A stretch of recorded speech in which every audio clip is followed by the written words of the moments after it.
just waiting for the word about it. Ready? I walked in with Patricia. I know, yeah, you're good.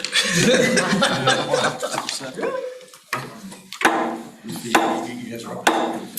Station coup. Good morning, commissioners. Good morning to each of you and to the commissioners who also are with us virtually and those who are in person. We thank you so much for being here and for doing the wonderful work that you do. The chair has been extremely grateful for these months that we have been working on this awesome association called the Cbta. At this time, if you be so kind, we'll stand for the Pledge of Allegiance.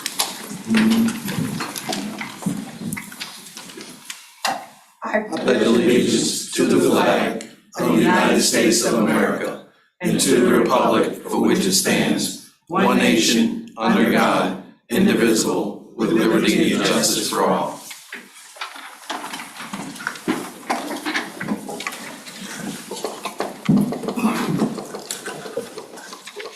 This time, we'll go to the clerk for a certification of a quorum. Thank you. Town of Ashland, Mr. Hodges, Here. Mr. McGraw. Charles City County, Mr. Atkins. Chesterfield County, Mr. Carroll. Here. Goochland County, Mr. Spoonhour. Here. Hanover County, Mr. Peterson. Here.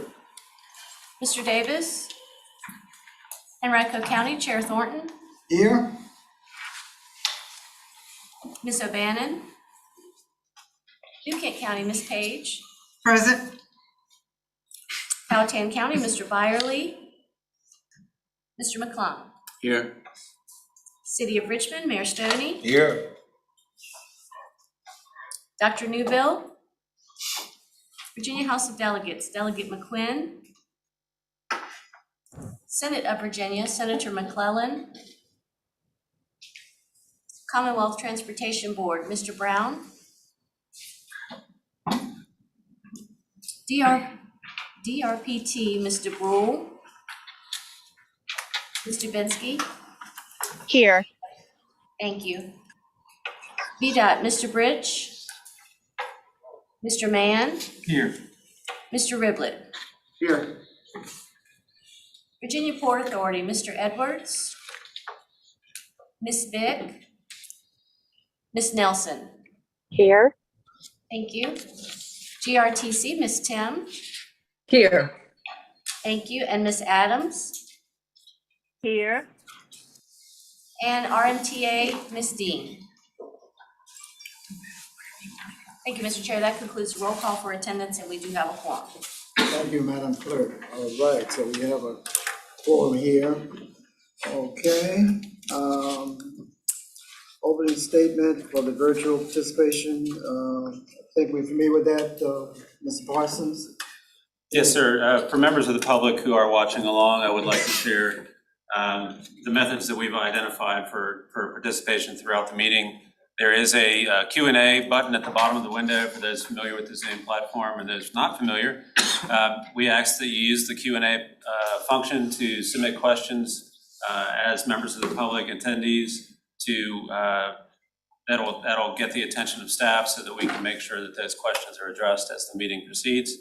We do have a public comment period later in the agenda where members of the public, both in person and virtually, can participate, and we'll have time to share comments. Thank you so much, Mr. Parsons, for that. Let me give you an official welcome. Thank each of you for being here. We don't take that for granted. And also wanted to express, also, we have with us a guest. I want to acknowledge Mr. John Lawson, who is the Deputy Secretary of Transportation, is with us today. So Mr. Lawson and I spoke a few moments ago. So Mr. Lawson, we're glad to have you among us. Thank you so much. Glad to be here.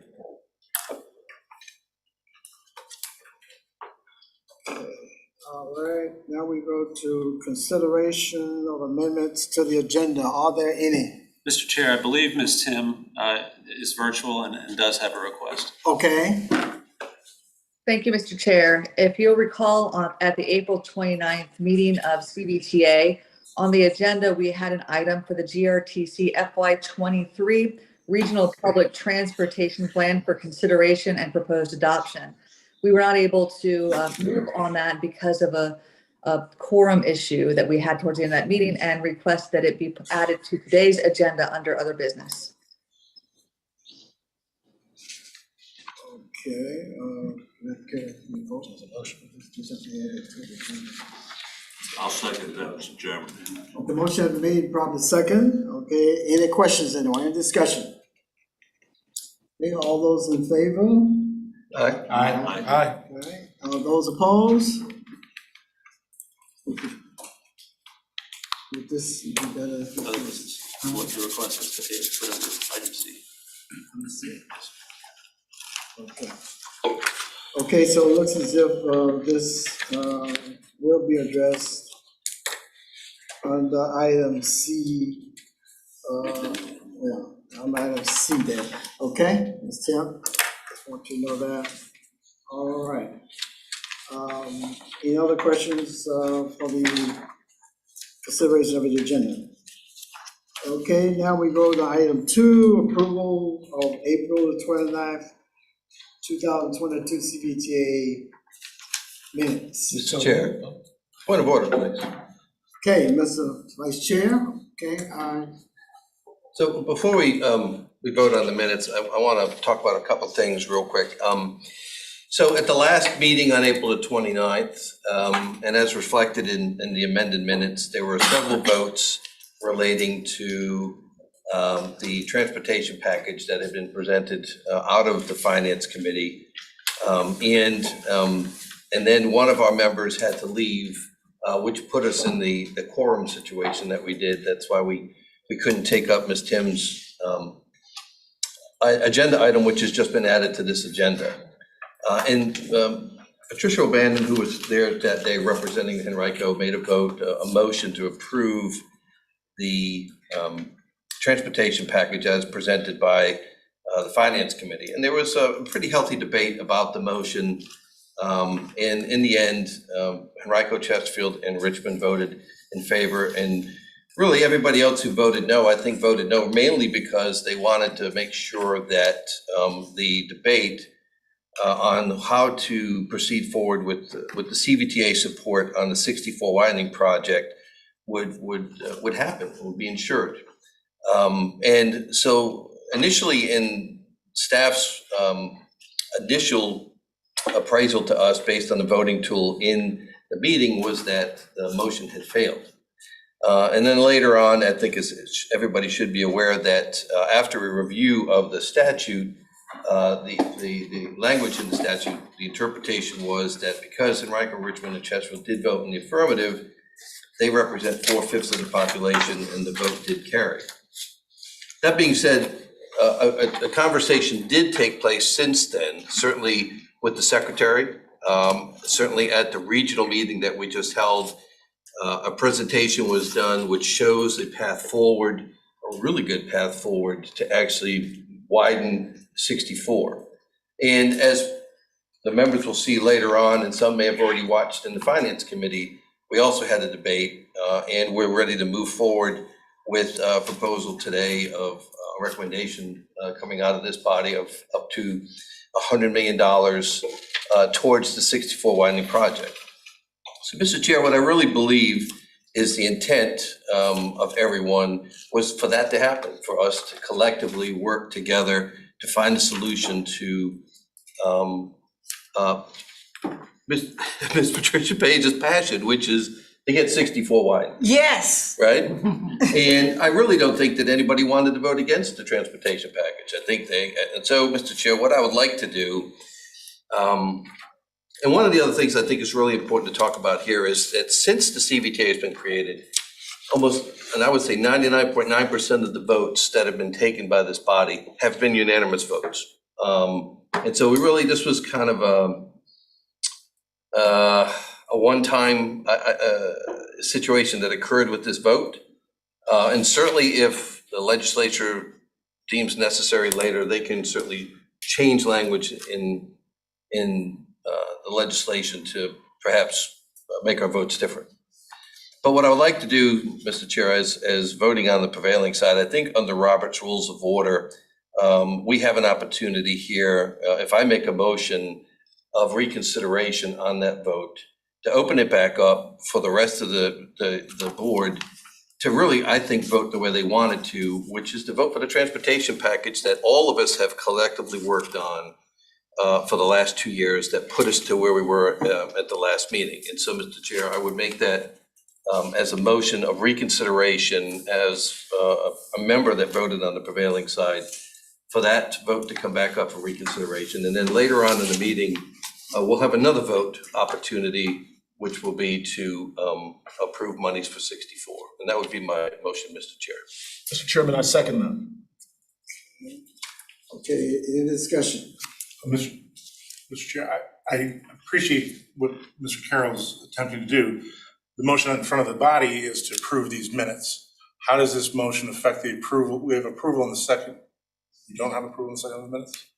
Not yet. Actually, the motion was not to, and since we're on the discussion, Mr. Chair, the motion was not to approve the minutes. Oh, My it's the motion, agenda. I'm my sorry, I apologize. no, not the agenda either. My motion actually. No, I was talking about the motion was in front.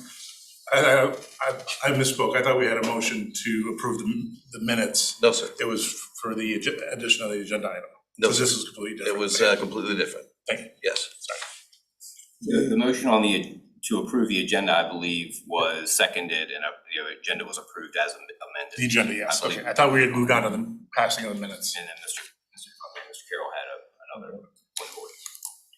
Okay, So, Mr. Chair, I have a question.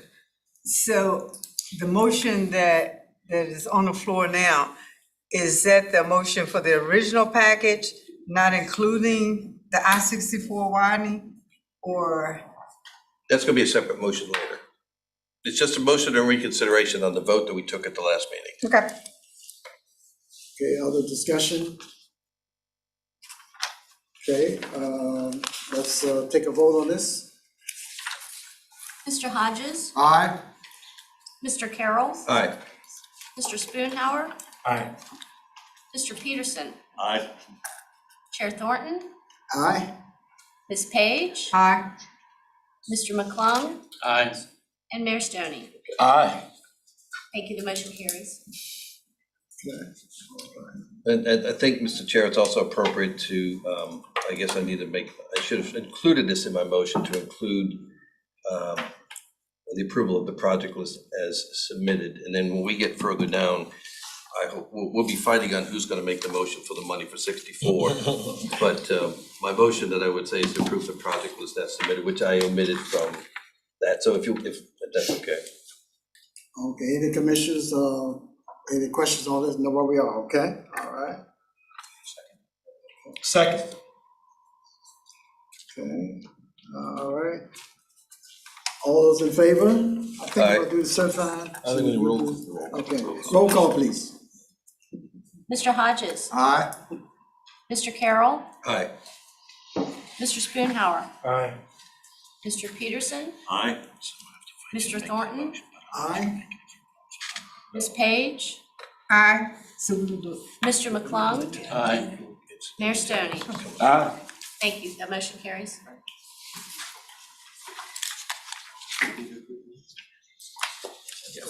Now we need to approve the minutes. Mr. Chair, I'd make a motion approval of the minutes as amended. Second. Motion is made from the second. Again, let's have certified vote. Mr. Hodges, Aye. Mr. Carroll, Aye. Mr. Spoonhour, Aye. Mr. Peterson, Aye. Chair Thornton, Aye. Ms. Page, Aye. Mr. McClung, Aye. and Mayor Stoney. Aye. Thank you, the motion carries.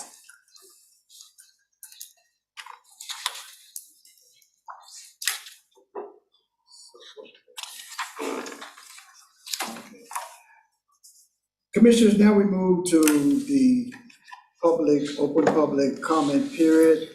And I think we have several persons who want to share with us their concerns. And I think, Madam Secretary, you mentioned the first person was Mr. Easter. Yes, sir. Mr. Easter is with us virtually, and he is able to, he will be able to Okay, address the Mr. group. Easter, who will be talking to us virtually. Mr. Easter, at this time, you have the floor. Thank you, For a Mr. few Chairman. minutes. Can you all hear me? Yes, we can. Okay, great. Thank you, Mr. Chairman, members of the authority. My name is John Easter. I'm with Chamber RVA, and I really wanted to address two things quickly. The first is to strongly support the effort to put in the funding and the letter of commitment for the funding for the I-64 gap, the $100 million funding as the Finance Committee is recommending. This is exactly the type of reason why we were so supportive of establishing the Cvta, for us to be able to leverage our dollars and get lots of state money. The state's been very generous here, and hopefully Hampton Roads money and federal money. And so to get a $750 million project for a $100 million investment on our part for something that's really important for our region is critical. And I can't say how happy I am that we're getting to the point where we can do this kind of thing. So I would strongly encourage you to do that. The second thing I wanted to talk about is the issue about, and this came up in the Finance Committee, about what type of vote is needed by the Cvta to approve a project. As most of you know, there are two standards written into the statute. One requires the vote of the jurisdictions representing at least 4/5 of the population, and the other requires apparently a simple majority, and there is a whole weighted voting scheme set out in the statute. So for example, the larger jurisdictions get 4 votes and it goes all the way down to 1 vote. And then there are people like Senator McClellan and Delegate McQuinn who have additional votes too. When I first saw that language as the statute was coming up down at the General Assembly, we were working supporting it. And I thought, boy, this is really confusing. This is going to be an issue down the road. And I thought we ought to clear it up. But I had some discussions, and this was put together fairly quickly. And basically the response I got back is the agreement we have gotten with the localities is really sensitive. Don't mess with this thing right now. And that the intent was that there be 2 separate standards. One was the majority of the authority needed to support it. When you weighted out all the votes, I think you have 26 votes, you need 14 votes to support something. But then there was also this 4/5 provision put in. And as Mr. Brown stated at the Finance Committee, that was viewed as really giving the larger jurisdictions veto authority over projects. And so there's sort of this dual system. And I realize Mr. Gregory, being a good lawyer, has done his best to look at the language and feels that, really the 4/5 is what controls. But if that's true, then why do we even have weighted voting? If 4/5 is the only thing that matters, why is the rest of that language in the statute? And I would suggest that a matter of statutory construction, you've got to construe the whole, plus the intent, as I'm telling you, from those of us who are working on this and discussing it, was to have 2 standards. So that what the net effect of that is that it requires a majority vote to pass something and a 4/5 vote. It is not simply the 4/5 vote. So any suggestion that, a minority of jurisdictions that happens to have 4/5 of the vote can pass something, I think is inconsistent with the discussion that happened. Now, I will say this discussion all was behind the scenes. There was no discussion of this in the committee meetings at the General Assembly. Mr. Gregory said he went and looked for that, and he's absolutely right.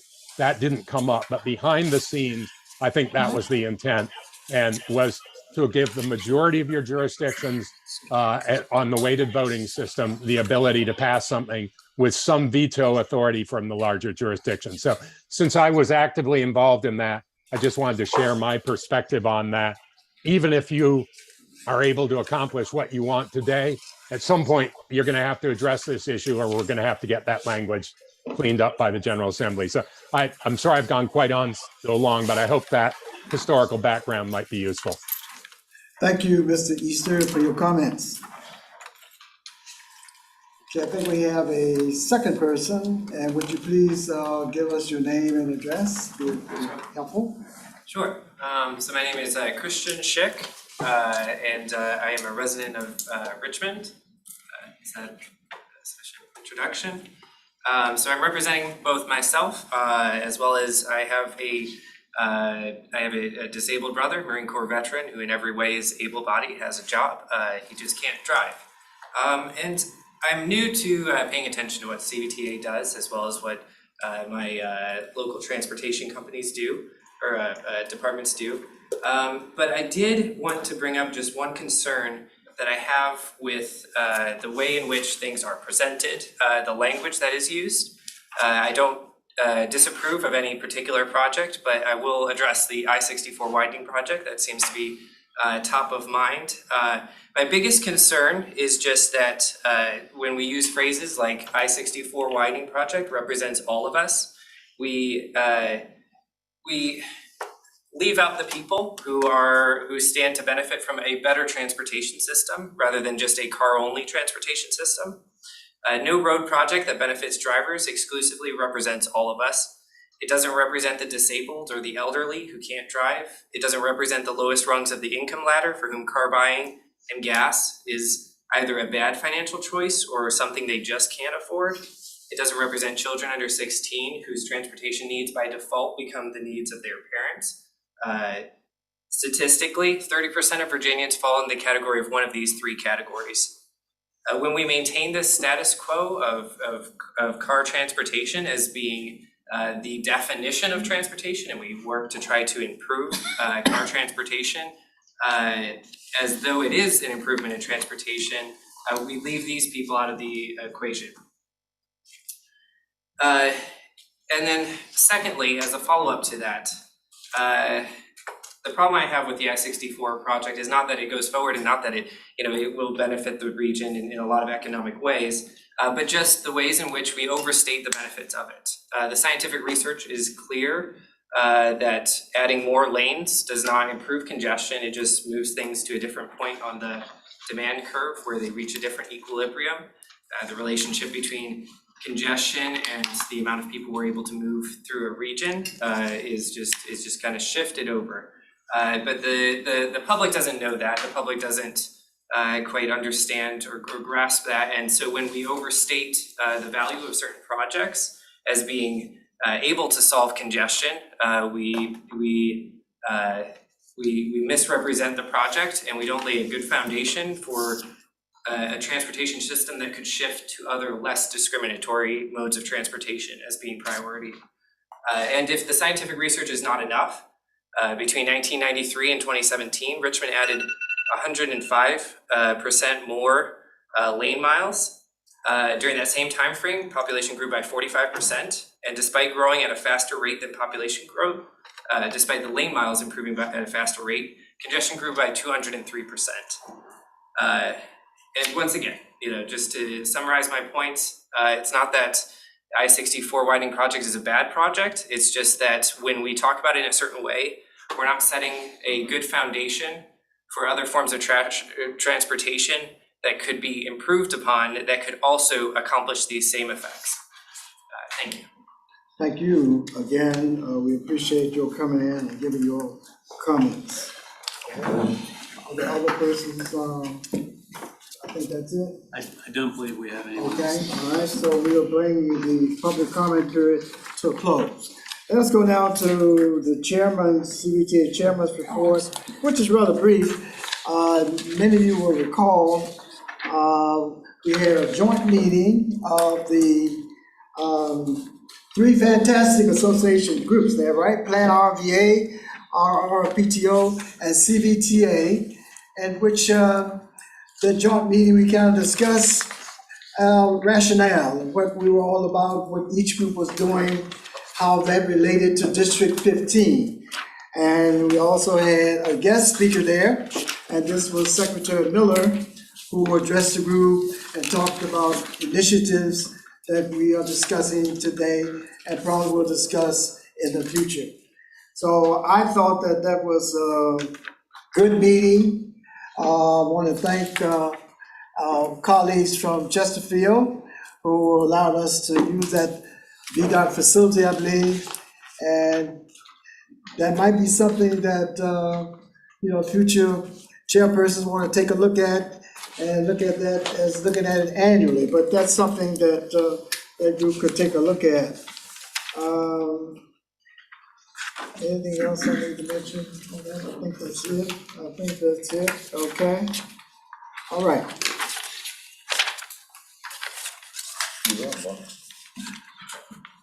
Ready to go? All right. Right. Right now for the Cbta Finance Committee update. Mr. Mayor. Thank you, Mr. Chairman. Good morning, everyone. And today's Finance Committee report will not be too long, but it does include some relevant items for today's meeting. We'll begin with that's the future funding and project investment priorities. At the April Finance Committee meeting, members inquired about why the regional fund investments were not earning a return any greater than a checking account. This led to the Finance Committee inviting Rebecca Longacre, the treasurer of Chesterfield County, who serves as the fiscal agent over investments, to come and talk to our committee meeting. The committee wanted to know how future funding and project investments play a role in her not being able to utilize longer-term investments. She advised the committee that with her not knowing when the regional funds would be needed for the Fall Line Trail and other projects, she would not advise the authority to tie funds up and have to pull them out early for project needs. Therefore, at the June meeting of the Finance Committee, we requested that the TAC provide a timeline of spending for the Fall Line Trail, as well as for any other projects that would need funding in the next 6 to 12 months. Mr. Gregory also provided feedback. He provided feedback that the stand project agreement, or SPA, between Cvta and VDOT should be recommended for Cbta board approval by the July 15th meeting. Mr. Chair or Mr. Gregory, if anyone would like to ask questions or discuss this item, let's do it at this time. Okay, you've heard the mayor, committee report. Any questions? I do have a comment, Mr. Chairman. Thank you, Mayor Stoney, Mr. Chairman, members of the body. The standard project agreement for the northern portion of the Fall Line Trail is actually before you today. We're a little bit ahead of schedule on that. Thankfully, the Commonwealth Transportation Board is due to consider that item at their July meeting. So it behooves this body to take that up today, and that's in the agenda later on in your agenda under item 2C. So staff will be recommending that you take action to approve that SPA for that portion of the Fall Line Trail later this morning, maybe this afternoon. So happy to answer any questions about that. Thank you very much. If you're taking questions, just a clarification, would we be voting on acceptance of a recommendation or just accepting? The standard project agreement is the contract. And that comes later, so this. That comes later, yes, sir. That's what I was addressing, I'm sorry. No, I think you were clear. I'm catching up. Thank you. Any further questions, Mr. Chairman? Any further questions by anyone else? Okay. If no further discussion, Mr. Chairman, I would like to move on to the next item, Please do. I-64 widening project. Please do. As members of the Finance Committee, we have over the past several weeks, had discussions with the Secretary of Transportation, legislators, the Central Transportation Board, the Commonwealth Transportation Board members on how much money is needed from the Central Virginia Transportation Authority to make the I-64 project work. In these prior weeks, we questions arose to whether or not the request was for the entire alignment or for a segment of the project. or whether or not our counterparts at HR TAC and Hampton Roads would be contributing, and finally, what would be the state's contributions as well.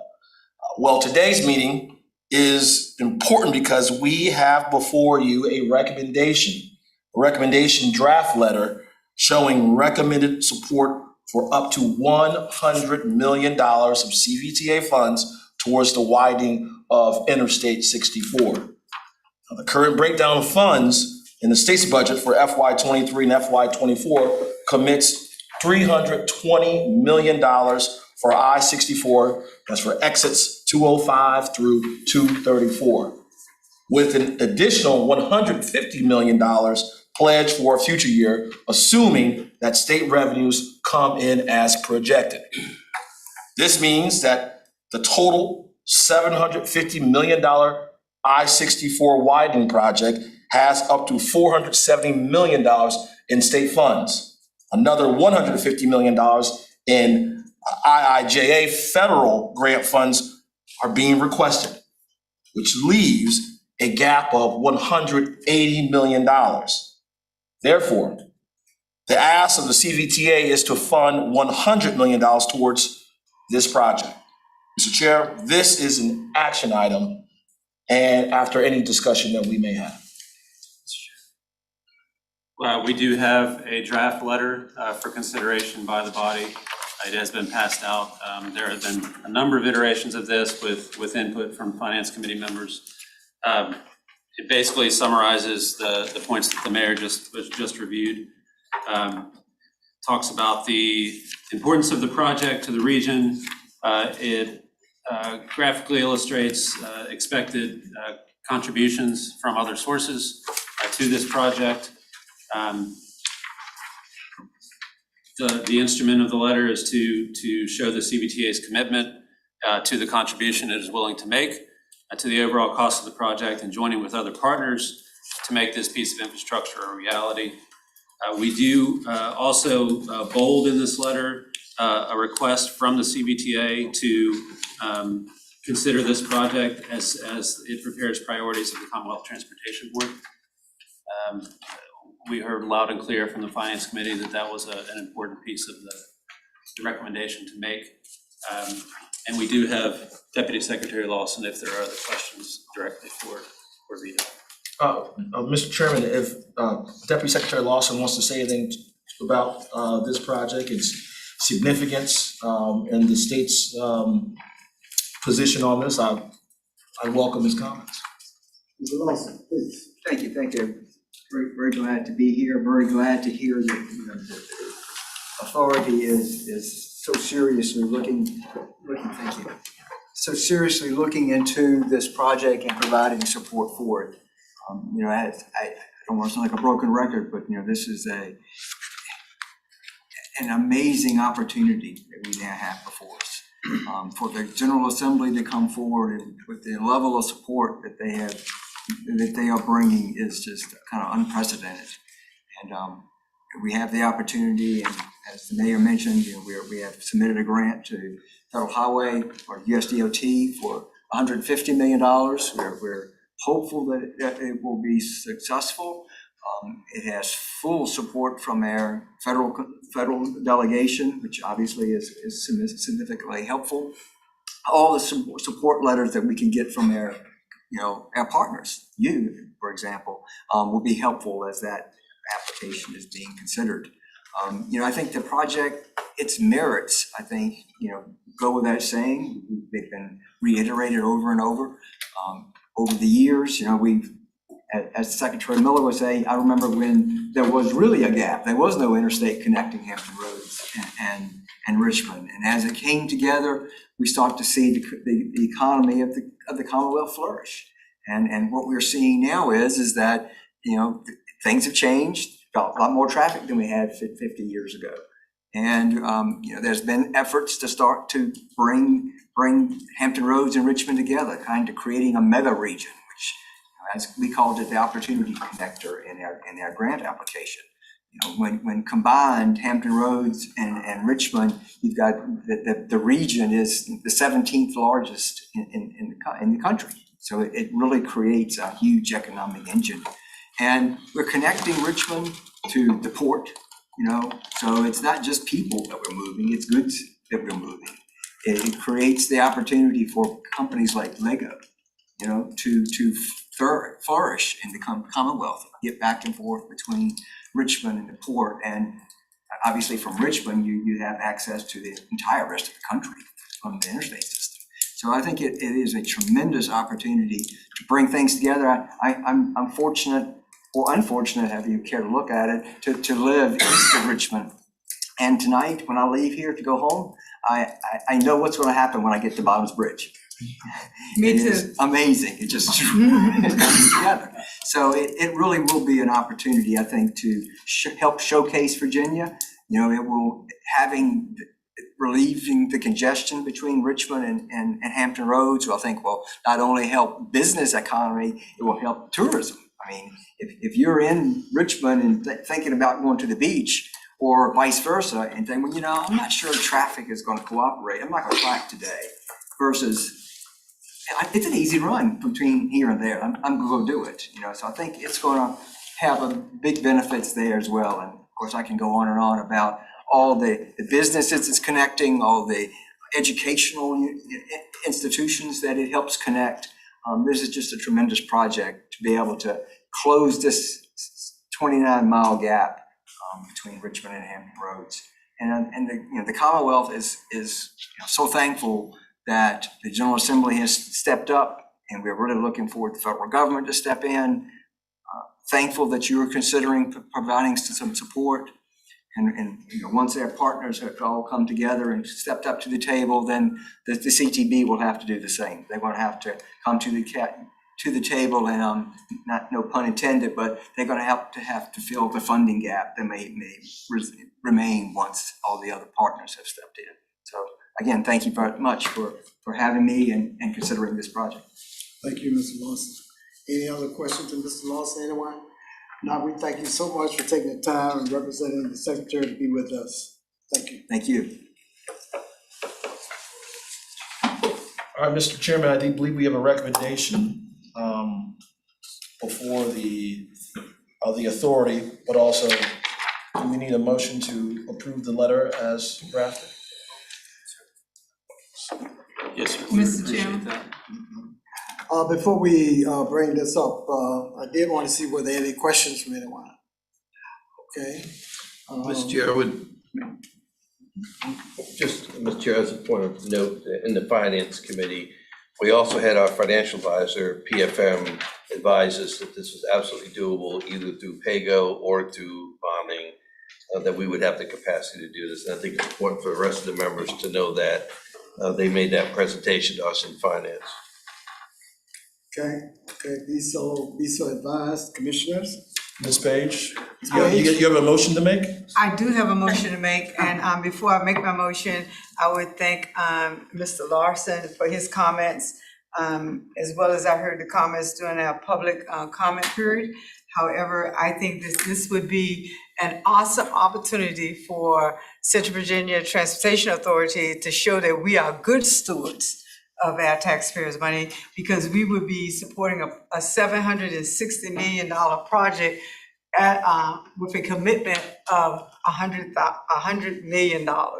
So if there's no further discussion on this, Mr. Chairman, I move to approve a draft letter of support for distribution of funds for the widening of I-64 for the I-64 project, which is considered a connector of opportunity, as stated by the Secretary of Transportation. May I have a second on that? Second.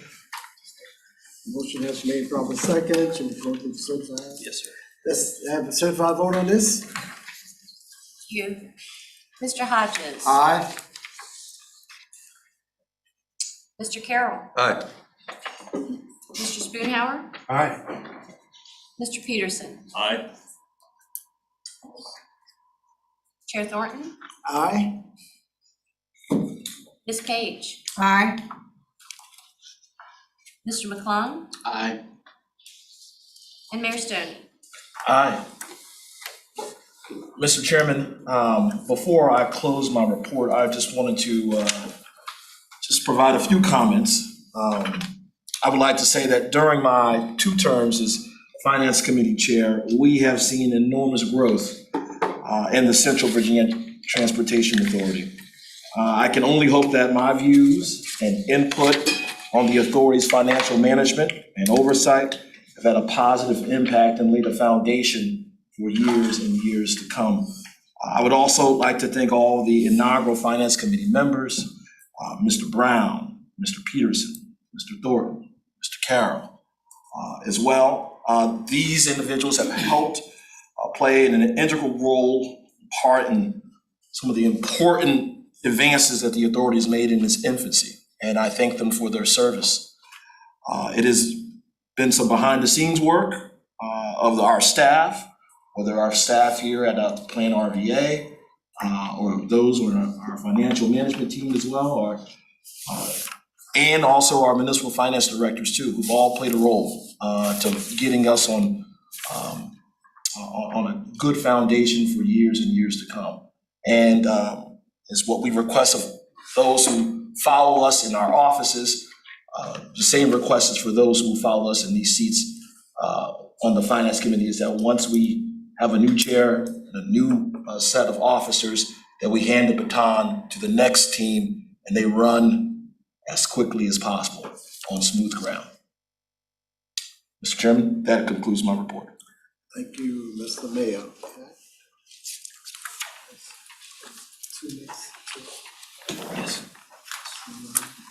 Okay, at this time we have the Cbta Technical Advisory Committee update. Mr. Todd Ewell and Mr. Parsons. Thank you, Mr. Chair, and good morning, everybody. So our report will also be brief since we've already covered a number of these items, but we do have some follow-up on the SPA. So first item regarding the TAC update, we had a meeting on the 13th for the TAC. One of the items we did talk about was the impact of the state budget regarding funding of fall line as well as 64. We've covered 64.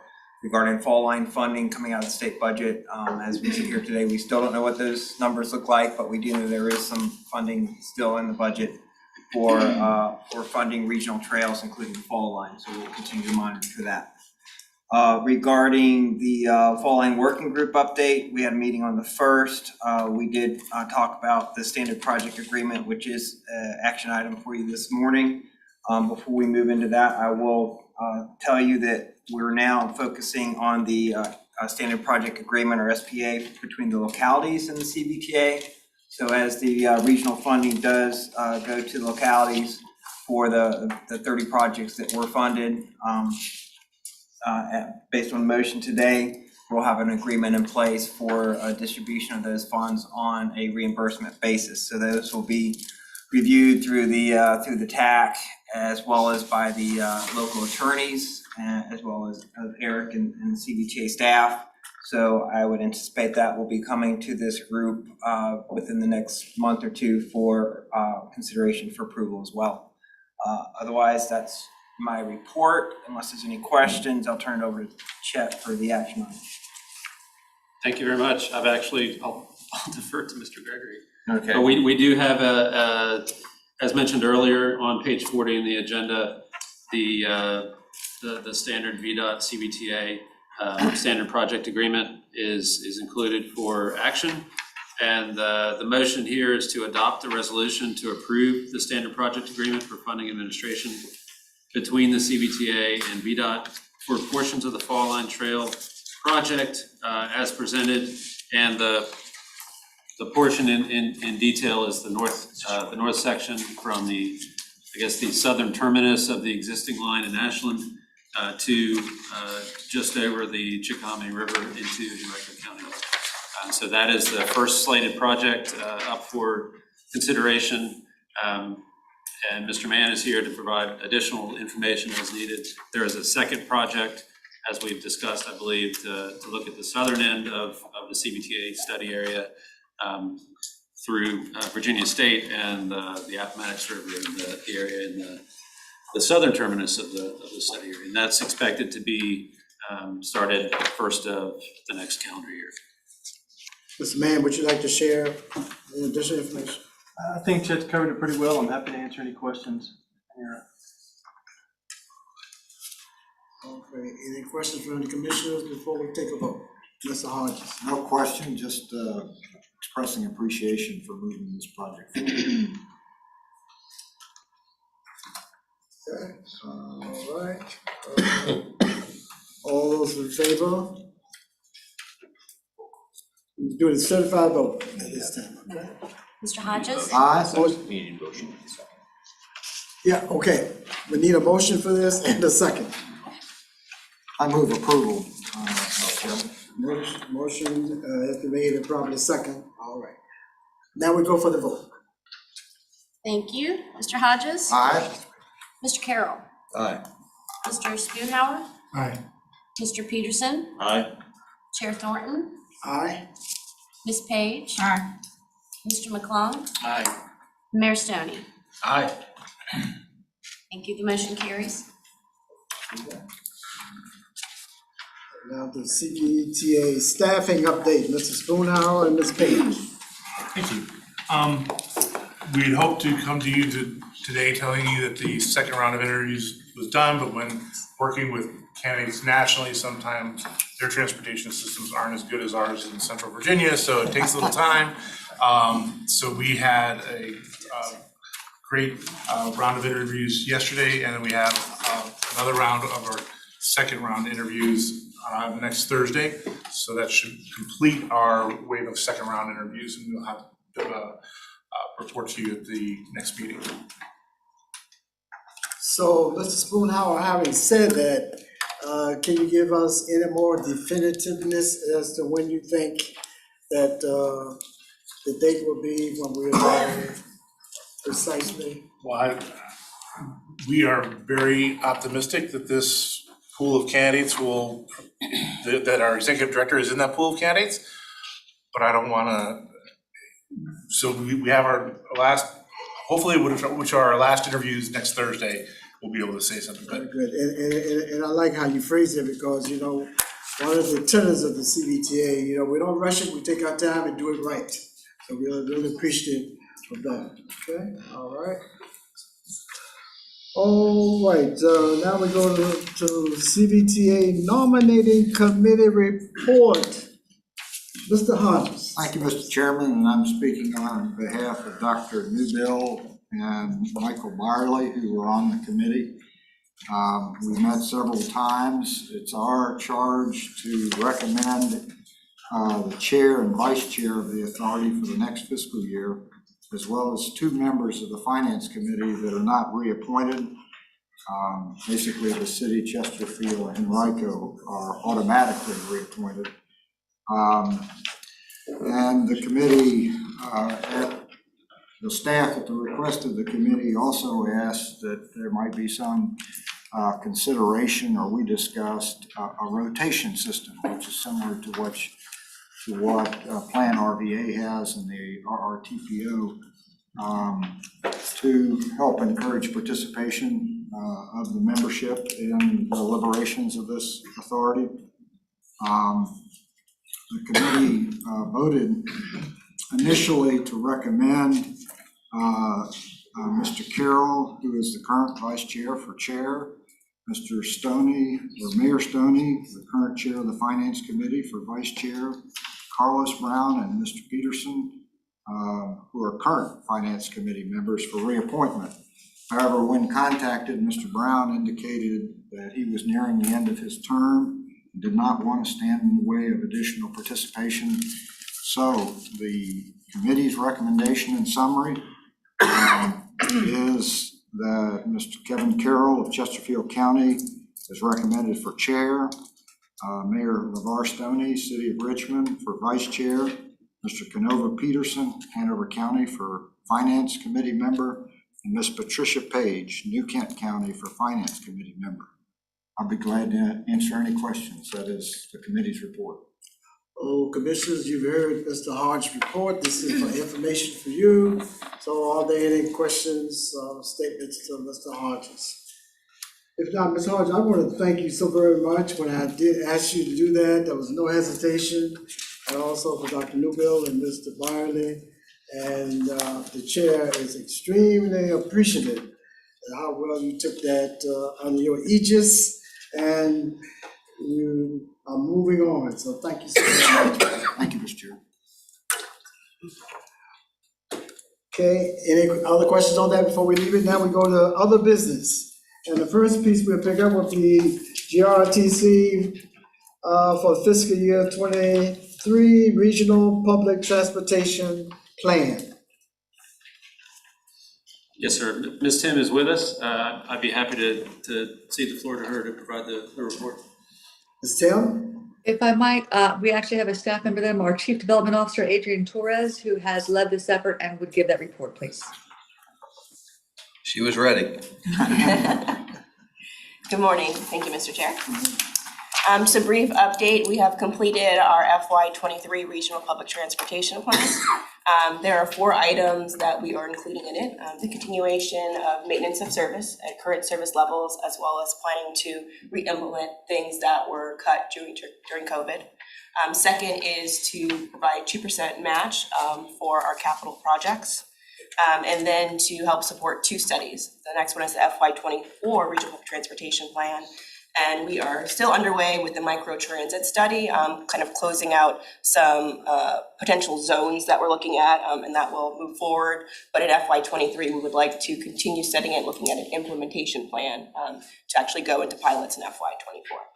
So we are asking to use the FY22 dollars to support our FY23 plan, just like we did last year.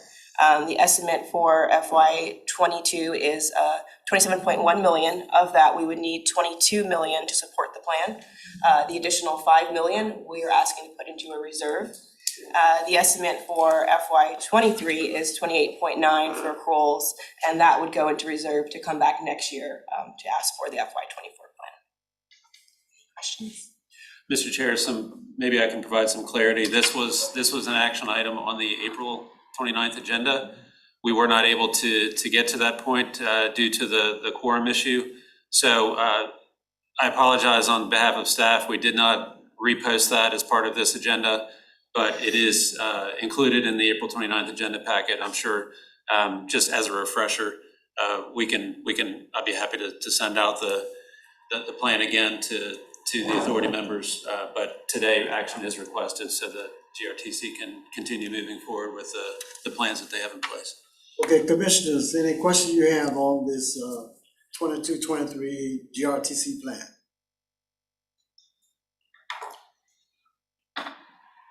Okay, the chair would entertain a proposal for this action. So moved. Motion to approve the plan. Second. Motion has been made and probably second, and we will go to electronic vote. Mr. Hodges? Aye. Mr. Carroll? Aye. Mr. Spoonhour? Aye. Mr. Peterson? Aye. Chair Thornton? Aye. Ms. Page? Aye. Mr. McClung? Aye. Mayor Stoney? Aye. Thank you. The motion carries. Thank you. Thank you.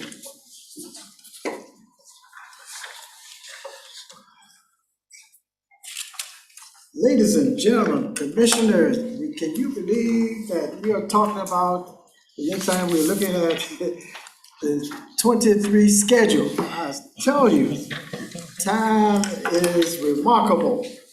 And so here you have in front of you the dates for our future meetings for the Cbta. So the chair would ask for a motion for approval. So moved. Second. Motion has been made and properly second. Question, Mr. Chair. Question. Are these Fridays and what time of day? Yes, the assumption when putting the schedule together was to follow the same pattern that Cbta has used the first I assume so. 2 cycles. Thank you for clarifying. Just a point of order, after our first few meetings, we probably will not be in this facility, correct? That is correct. Yes, we will. So we'll be going downtown. We will be working, there will be Mr. Chair, there will be a gap in meeting locations. I believe probably starting with the October meeting and possibly going into January. We will be reaching out, as we have done in the past, to each of you to identify alternative sites that we could host our wintertime CBTA meetings while the move takes place. And commissioners, I know that you will be sensitive to that, and then you also be resilient to be able to make those moves on that. So I'm thanking you in advance on that, okay? All right, I think we can take a voice vote on this, I believe. Okay, all those, did I get a motion and So moved. Yes. okay, motion and probably second, all those? Second. Okay, all those in favor vote aye. Aye. All those opposed? Okay. Commissioners, guess what? We are down to CBTA members' comments. And if you would indulge me for a moment, you might recall that this is my last full chair meeting. I will have comments to say at the beginning of our next meeting, but I just want to just mention a big thank you to all of you, and to remember some of the ground tenets that we talked about, and that had to do with collegiality and family values, and also use of metaphors. I talked about the family, how we are critically important. I also want to mention something that was mentioned today, one of our speakers for open comment. And an august organization like this has to listen to all persons. And one of our speakers mentioned about this part about not only should we be looking at roads, but should be looking at other facets of transportation, critically important. But most propitiously, I want to thank each of you for having given me your support over these 2 years. And remember what our goal has been, what our goal will continue to be, to have the best foundation for a transportation authority that will rival others. Because my thought is there's going to be competition in this country. And we want to see that for District 15, people have a choice. And they have a choice to come to our district because it'll be a place of destination. And for each of you, I want to throw out metaphorical flowers, because sometimes when we are doing our work, we just look at it just an officious thing. But what you have been doing is critically important. And I thank you for those citizens that have not taken the opportunity to thank you. And so let's please share with them what it is that you do.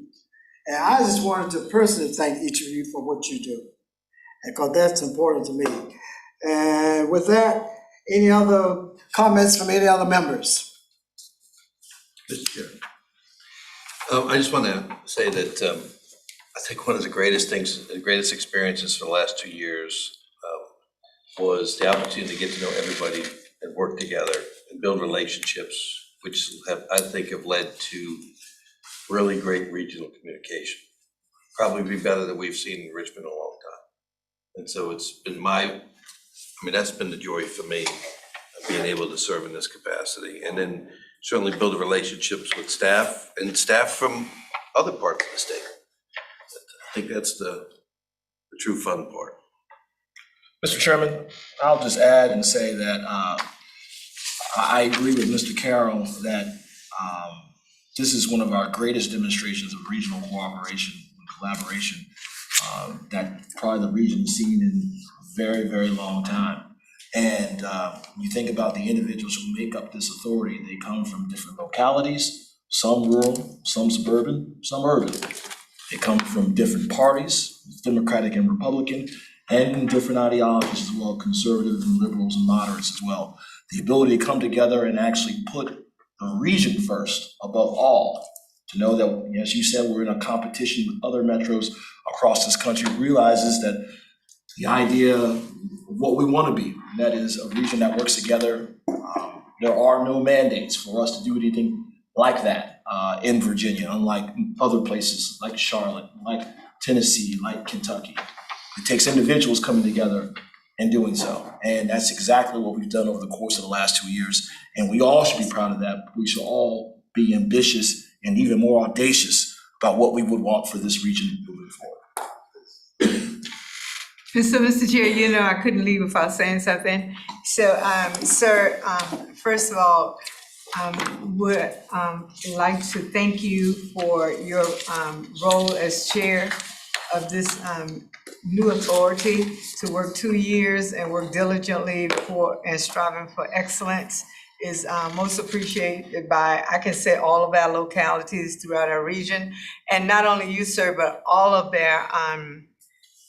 our positions, our vice chair, all of our finance, knowing that it takes a lot of time out of your busy schedule. I'm appreciative of growing pains, because I think with growing pains, we all have the opportunity to learn and to strive to be, I don't want us to strive to be Central Virginia Transportation Authority. I want us to strive to be the best authority and to be a role model, an example for other localities that have transportation needs and wants. And so for me, and also representing the great county of New Kent, we are grateful to have a seat at the table and grateful for all of the roles that you all have played, and I'm very appreciative of your time and your dedication and your vision. So thank you. Thank you for your comments. Before I go to Mr. Peterson, I think, okay, go ahead, Ms. Peterson. I just want to add to what has been said. This is an organization that I believe is amazing how effective this organization has become in such a short period of time. It is a great organization, but every great organization is a reflection of its leader. Mr. Thornton, you're throwing out bouquets to us. It's time for us to throw bouquets, my metaphorical bouquets.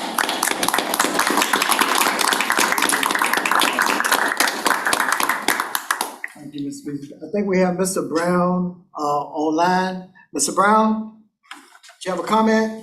Good afternoon, Mr. Chairman.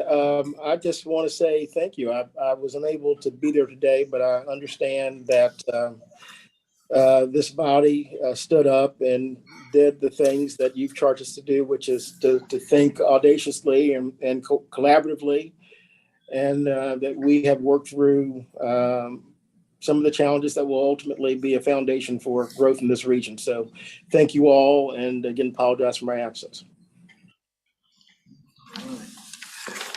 Mrs. Boonhauer? Mr. Chair, thank you for all you've done, and I echo everybody's comments. Selfishly, I would ask for you to think about some of the citizens of Goochland and potentially even Powhatan County. Many of our roads are closed this morning. Several of our residents are displaced, and we're looking to open cooling shelters. The storm that came through last night came through a very narrow area, but impacted a lot of folks. We have a lot of trees on homes, trees across roads. So we thank VDOT for helping to assist get our roads open. And I don't believe we've had any injuries, thankfully, but just want to, since we're all here together, good thoughts and positive prayers would be helpful for the folks of Goochland and Powhatan County. Thank you for those comments, Mr. Spooner. Any other commissioners? Okay, not hearing anything, we are adjourned. Congratulations.